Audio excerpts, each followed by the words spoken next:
नमस्कार मित्रांनो. तर आपल्या ह्या गाडीचं लाईव्ह रेंज टेस्टला न्यायचं प्लॅनिंग होतं थोडं. रेंज टेस्ट म्हणजे एका फुल चार्जमध्ये किती किलोमीटर पळती प्लेन रोडला, तर ह्याची टेस्ट करायचं प्लॅनिंग होतं. पण ह्या गाडीची आधीची जी कंडिशन होती, म्हणजे ती चाक वगैरे आधीच तुम्ही पाहिलं असेल आधीच्या व्हिडिओमध्ये, पुढच्या चाकाला शॉक ऑब्झर्वर वर्किंग नव्हते, पुढचा ब्रेक नव्हता.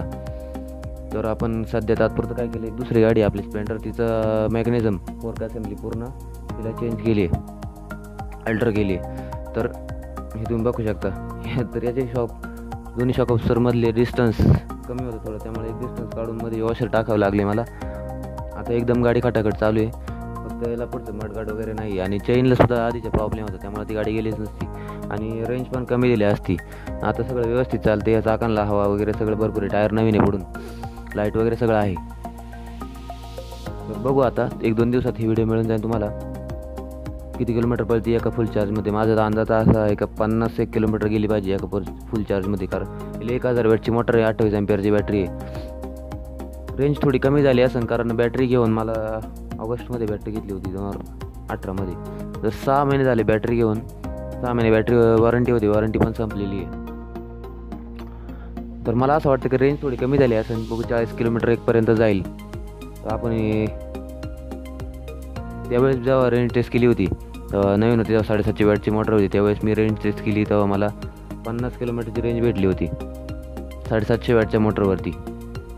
तर मला अजून पण वाटतं की 50 किलोमीटरची रेंज अंदाजे भेटायला पाहिजे, पण 40 राऊंड फिगर धरून, कारण मोटरला स्पीड पण जास्त आहे आणि कमी वेळात जास्त डिस्टन्स कवर करेल मोटर. कमी वेळ जरी चालली तरी डिस्टन्स जास्त कवर करणार, त्याबद्दल नो डाऊट. तर बघू आपण जाऊ 1-2 दिवसात, तर भेटू व्हिडिओमध्ये.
changes around like an ocean.